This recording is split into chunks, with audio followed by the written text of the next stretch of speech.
నమస్కారం ఫ్రెండ్స్, నేను మీ జర్నలిస్ట్ సూరన్న. ఖచ్చితంగా ఈ వీడియో స్కిప్గా కూడా వినండి, ఇతరులకు షేర్ చేయండి.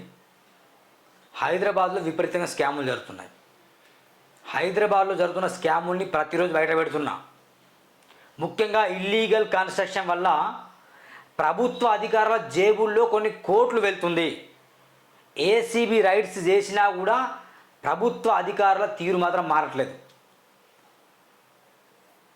రేరా అనుమతులు లేకుండా, డిటిసిపి అనుమతులు లేకుండా వెంచర్లు నడిపిస్తాను, నాలాలు కబ్జాలు చేసి వెంచర్ నడిపిస్తాను. ప్రభుత్వ అధికారులు మాత్రం నిమ్మకు నీరెత్తినట్టు వ్యవహరిస్తాను. ఖచ్చితంగా ఈ వీడియో మీరు స్కిప్ అవ్వడం వింటే మీకు వాస్తవాలు తెలుస్తాయి. ముఖ్యంగా కార్పొరేటర్ హేమా శ్యామల మీడియాకు క్షమాపణ చెప్పాలి, యూట్యూబ్ ఛానల్కి క్షమాపణ చెప్పాలి. అంటే యూట్యూబ్ ఛానల్ అంత చురుకని ఎందుకు మీకు? యూట్యూబ్ ఛానల్కి మీరు భయపడతాను. హేమా శ్యామల నోరు అదుపులో పెట్టుకో. ఏది పడితే అది మాట్లాడడం కాదు, నోరు కొంచెం అదుపులో పెట్టుకొని మాట్లాడు. అధికారం ఉందని బాగానే విర్రవీగినావు, అధికారం పోయాక ఇప్పుడు అన్నీ గుర్తొస్తాయి. ఏమంటుందంటే ఒకసారి వినండి మిత్రులు, ఏమంటుందంటే మీడియా ఆట డబ్బులు వసూలు చేస్తుందట. ఎవరు వసూలు చేస్తారండి? ఇండైరెక్ట్గా సూరన్న ఆమె, ఎవరినో కాదు, ఇండైరెక్ట్గా నన్నే అంటుంది. ఇగో ఇది మీ చిట్ట. సీతాఫల మండిలో దాదాపు 100 బిల్డింగ్లు ఉంటే 90 బిల్డింగ్లు illegal construction without set backs కట్టారు. రెసిడెన్షియల్ పర్మిషన్ తీసుకొని కమర్షియల్గా కట్టారు. తెలియదా మాకు? మీ చిట్టా మొత్తం దీంట్లో ఉంది. సీతాఫల మండిలో దాదాపు మొన్నటికి మొన్న 29 నుంచి 30 కంప్లైంట్ ఇచ్చాం, నేను నా మిత్రుడు సూరజ్ గొర్లపల్లి. సీతాఫల మండిలో విపరీతంగా కన్స్ట్రక్షన్ జరుగుతున్న దాంట్లో స్టిల్ ప్లేస్ 2 పర్మిషన్ తీసుకుని స్టిల్ ప్లేస్ 4, 5 కడతాను.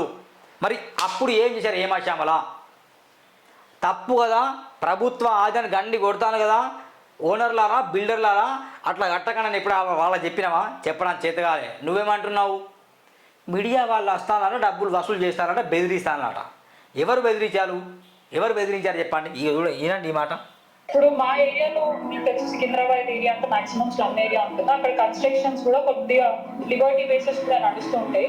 బట్ ఆ లోకల్లో ఏమైనా కన్స్ట్రక్షన్ అడిగినా సరౌండింగ్స్ నేబర్స్ కానివ్వండి, అక్కడ వాళ్ళకి ఇబ్బంది ఉంటే కంప్లైంట్ ఇస్తే మీరు యాక్షన్ తీసుకున్నా దానికి వ్యాలిడిటీ ఉంటుంది. కానీ ఎక్కడో ఉన్న ప్రెస్ వాళ్ళు, అంటే అందరు కాదు, నేను అందరి గురించి మాట్లాడుతుంది, కొంతమంది ప్రెస్ వాళ్ళు కానివ్వండి, యూట్యూబ్ ఛానల్స్ అధికారులను ప్రెజర్ చేసి అక్కడ ఉన్న ఇంటి దగ్గరికి పర్మిషన్ లేదని కేవలం డబ్బుల కోసం మన మీద ఇంటి మీద పంపేది. ఇది కరెక్ట్ కాదు సార్.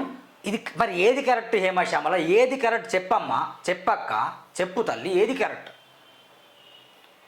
ఇక్కడ ఉన్న వాళ్ళంటే ప్రశ్నించాలన్న. లోకల్లో ఉన్న రిపోర్టర్స్ కావచ్చు, లోకల్లో ఉన్న మీడియా ఛానల్స్ కావచ్చు, ఇల్లీగల్ మొత్తం బయట తీయాలి, తప్పులేదట. ఎక్కడి నుంచి వచ్చి బయట తీయద్దట. ఇది ఎక్కడ న్యాయం?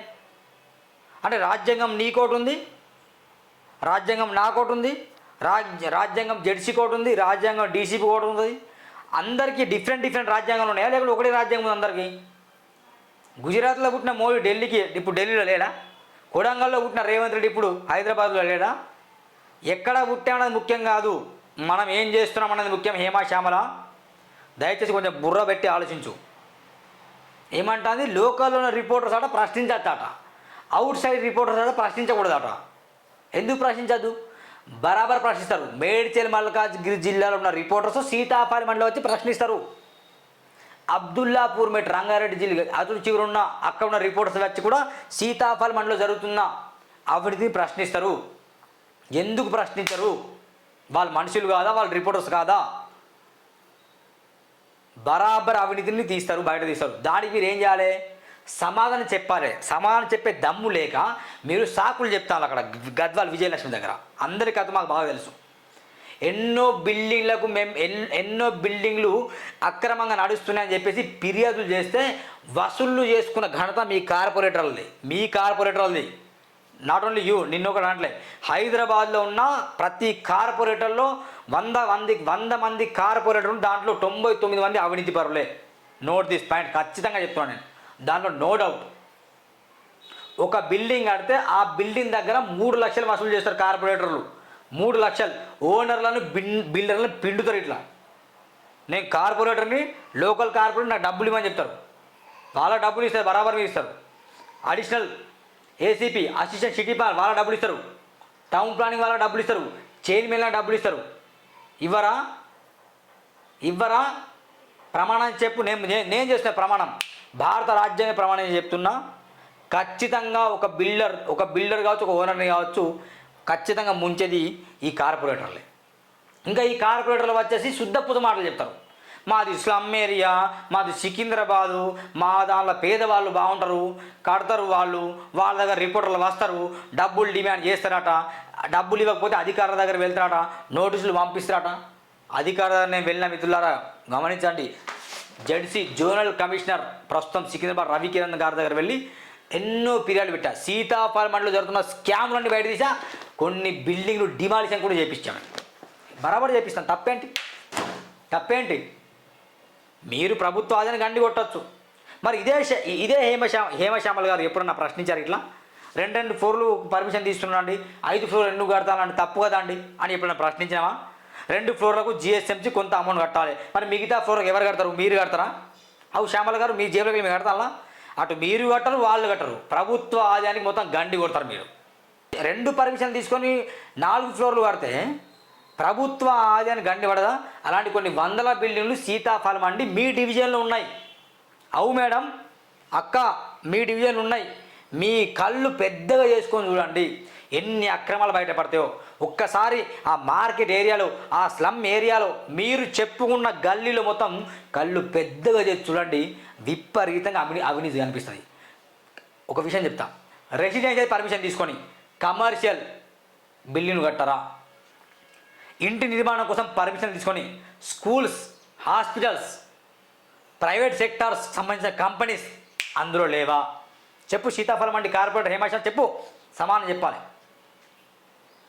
చిన్న వయసులో కార్పొరేటర్ అయినా సమాజాన్ని మార్చాలి, పేదరికాన్ని నిర్మూలన చేయాలి, ఓటుకు నోటు ఉండకూడదని కృషి చేయాలి, ఎక్కడన్నా స్లమ్ ఏరియాలో మురికి అనిపిస్తే ఆ మురికి లేకుండా చేయాలి, రోడ్లు మంచి చేయాలి, గుంతల్ని పూడ్చాలి, ప్రతిపక్షంలో బలంగా ఉండాలి. ఇది కార్పొరేట్ లక్షణం. గీదా మీడియాని బ్లేమ్ చేయడం కార్పొరేట్ లక్ష్యం అంటే? మిత్రులారా, ఇంకో విషయం బాగా గమనించండి. రిపోర్టర్లు విపరీతంగా పెరగడం వల్ల కార్పొరేటర్ డబ్బులు రావట్లే. ఇక మీడియా అందరూ ప్రశ్నిస్తారు. ఎక్కడ అవినీతి కనిపించినా మీడియా వాళ్ళందరూ వెళ్ళి బరాబర్ ప్రశ్నిస్తారు. అట్లా ప్రశ్నించడం వల్ల ఈ కార్పొరేటర్లు వెళ్ళి వసూలు చేయలేకపోతాను. ఎక్కడో అక్కడక్కడ రిపోర్టర్లు కొందరు, ఏ అంటే ఏ, బి అంటే బి తెలియని రిపోర్టర్లు కొందరు వెళ్ళి వసూలు చేస్తాను. కానీ అందరు రిపోర్టర్లు లేరు. ఎక్కడి నుంచో అనే పదం రాంగ్. దయచేసి హేమశ్యామల మీరు మీడియా క్షమాపణ చెప్పండి. ఎక్కడి నుంచో వస్తాను, ఇక్కడ ప్రశ్నిస్తాను అంటే ప్రశ్నించద్దా చెప్పు. మరి ఎక్కడ పుట్టామన్నది ముఖ్యం కాదు, ఏం చేస్తామన్నది ముఖ్యం. శ్యామల గారు,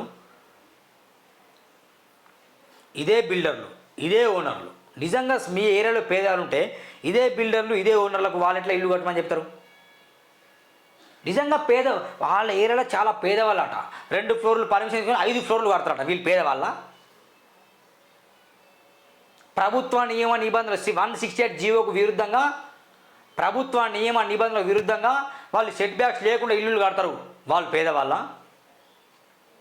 మున్సిపల్ కమిషనర్కు, టౌన్ ప్లానింగ్ వాళ్ళకు, అసిస్టెంట్ సిటీ ప్లాన్కు, డిప్యూటీ కమిషనర్కు, చైర్మన్లకు, కార్పొరేటర్లకు అడిగినంత డబ్బులు ఇస్తారు. వాళ్ళు పేదవాళ్ళ? అవు శ్యామల, సమానం చెప్పు. శ్యామల గారు, నోటికి ఏది పడితే అది అనడం కాదు, సమానం చెప్పు. దమ్ముంటే సూరన్న ప్రశ్నిస్తాడు. సూరన్ననే మీరు ప్రశ్నించారు, ఖబర్దార్. సూరన్న భయపాడు, సూరన్న భయం లేదు. మీరు ఎన్నన్నా ఏమని అనుకోండి, ఒక్కడి మాత్రం వాస్తాం. కార్పొరేటర్లు ప్రతి బిల్డింగ్ దగ్గర వసూలు చేస్తాను. మొన్న అంబర్పేట సర్కిల్లో డిమాలిష్ అయిన బిల్డింగ్ దగ్గర వెళ్ళి కూడా కార్పొరేటర్లు వసూలు చేసి మళ్ళీ ఆ బిల్డింగ్ని కట్టడానికి ప్రయత్నం చేశారు. ఇది తప్పని నేను జెడ్సీ గారికి మొత్తుకొని చెప్పిన. సిపి గారికి ఇచ్చా, జెడ్సీ గారికి ఇచ్చా, జిహెచ్ఎంసీ కమిషనర్కి ఇచ్చా. ఏం చేస్తాను? మీరు ఆల్రెడీ డిమాలిష్ అయిన బిల్డింగ్ని ఎట్లా కడతారు? 200 గజాలు లేదు, సెల్లార్ కట్టిండు, 5 ఫ్లోర్లు కట్టిండు, 2 అంతస్తులు పర్మిషన్ తీస్తున్నాడు.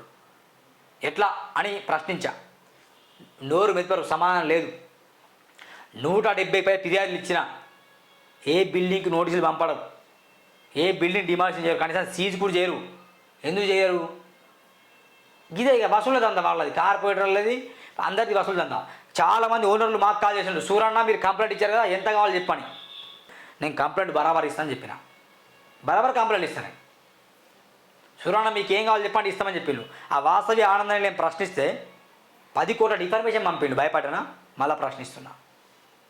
గమనించండి మిత్రులారా, ఇక్కడ ఎంత పెద్ద స్కామ్ జరుగుతుందంటే ఉల్టా ప్రభుత్వ ఆదాయాన్ని గండి పడుతుంది. ఎందుకు పడుతుంది? ఈ కార్పొరేటర్లు ప్రభుత్వ అధికారులు వసూలు చేస్తున్నారు. డిప్యూటీ కమిషనర్ మొదలుకొని, ఏసీపీ మొదలుకొని, చైర్మన్లు మొదలుకొని, ఈ కార్పొరేటర్ మొదలుకొని విపరీతంగా వసూలు చేస్తాను. మాలాంటి మీడియా వ్యక్తులు వెళ్ళి ప్రశ్నిస్తే మీడియా ప్రశ్నించద్దు, మీరు ఇక్కడోళ్ళు కాదు, మీరు ఎక్కడోళ్ళు, మీరు ఆసిఫాబాదులు, మీరు కొమరంభీం ఆసిఫాబాద్ జిల్లా, మీది మంచిర్యాల జిల్లా, మీది మేడ్చల్ మల్కాజ్గిరి జిల్లా, మీది రంగారెడ్డి జిల్లా, మా ఏరియాకి మీరు రారు, మా ఏరియాలో అవినీతి మీరు ఎట్లా బయట పెడతారు అంటే బయట పెట్టద్దా? బరాబర్ బయట పెడతాం. ఏరియా ముఖ్యం కాదు, కమిట్మెంట్, కంటెంట్, క్యారెక్టర్ ముఖ్యం. శ్యామల మీరు క్షమాపణ చెప్పాలి. మీరు 24 అవర్స్లో మీరు క్షమాపణ చెప్పాలి మీడియాకు.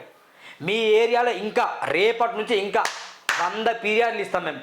మీ ఏరియాలో 10 సంవత్సరాలు మీరు అధికారం ఉన్నప్పటి నుండి ఎన్ని భవనాలు మొత్తం వచ్చాయి, ఎంత పర్మిషన్ తీసుకున్నాడు, వాళ్ళు ఎంత కట్టిండు, అది రెసిడెన్షియలా, అది కమర్షియలా, సెట్ బ్యాక్స్ ఉన్నాయా, సెట్ బ్యాక్స్ లేవా, ఎంత ప్రాపర్టీస్ కడతాను, ఇవన్నీ సీతాఫలం అండి. స్పెషల్ ఫోకస్ సీతాఫలం అనే డివిజన్లో జరుగుతున్న ఈ 10 సంవత్సరాల్లో ఎంతెంత ఎవరు వసూలు చేసిండ్రు, స్కామ్ ఏంటి అని దాని మీద ఫోకస్ చేసుకుని మొత్తం బిల్డింగ్లు అవినీతి చిట్ట మొత్తం వెళ్ళి జడ్సీ గారు సమర్పిస్తాం.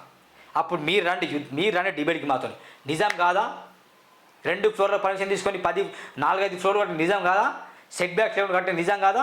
రెసిడెన్షియల్ తీసుకొని కమర్షియల్ కట్టిన నిజాలు కావా? వాళ్ళు పేదవాళ్ళ అంత ప్రేమ నా పేదవాళ్ళంటే అంత ప్రేమ ఉంటే పేదవాళ్ళంటే నువ్వు ఇప్పుడు ప్రతిపక్షంలో ఉన్నప్పుడు రోడ్లన్నీ క్లీన్ స్వీప్ చేయి, రోడ్లన్నీ మంచి బాగు చేయి, మురికి లేకుండా చేయి, పట్టణ పరిశుద్ధీకరణ మీ ఆధ్వర్యంలో మంచిగా చేయండి. కానీ గద్వాల విజయలక్ష్మి నిర్వహించి సొల్లు మాటలు చెప్తే ఎవరు వినే పరిస్థితి లేదు. దయచేసి మీడియాకు మీరు క్షమాపణ చెప్పాలి. ఇది ఎవరయ్యే జాగిరి కాదు. ఇది ఎవరన్నా ఎక్కడన్నా వెళ్ళి ప్రశ్నించవచ్చు. బార్డర్లో అన్ని రాష్ట్రాలకు వెళ్ళి యుద్ధం చేస్తారా? ఆ బార్డర్లో ఉన్న వాళ్ళకి యుద్ధం చేయాలంటే ఎట్లా? గట్లా నీ పరిస్థితి. ఎవరన్నా ఎక్కడైనా వెళ్ళి యుద్ధం చేయొచ్చు, ఎవరన్నా ఎక్కడ వెళ్ళి ప్రశ్నించవచ్చు. ఎక్కడో పండించిన రైతు ఆ బియ్యాన్ని తినట్లేదా? గుండెల మీద ప్రమాణం చెప్పి. ఎవరో పప్పు పండిస్తే ఆ పప్పును తినట్లేదా? ఎవరో ఉప్పు పండిస్తే ఆ ఉప్పుని తినట్లేదా? ఎవరో థమ్స్అప్ చేస్తే ఆ థమ్స్అప్ నువ్వు తాగట్లేదా? ఏం మాట్లాడతావు? ఏం శ్యామల? ఇక్కడ ఉన్న ప్రశ్నించాలి, లోకల్ కాదు. బిడ్డ ఖబర్దార్, అక్క అని చెప్తున్నా, అక్క కొంచెం తగ్గించుకో. చిన్న వయసులో కార్పొరేట్ కొంచెం మంచిగా సేవలు చేయి. అర్థం అనవసరంగా సూర్యనాన్ని బ్లేమ్ చేసే ప్రయత్నం చేయకు. రేపటి నుంచి అసలు కథ మొదలవుతుంది. 100ల కొద్ది ఫిర్యాదు ఇస్తాం.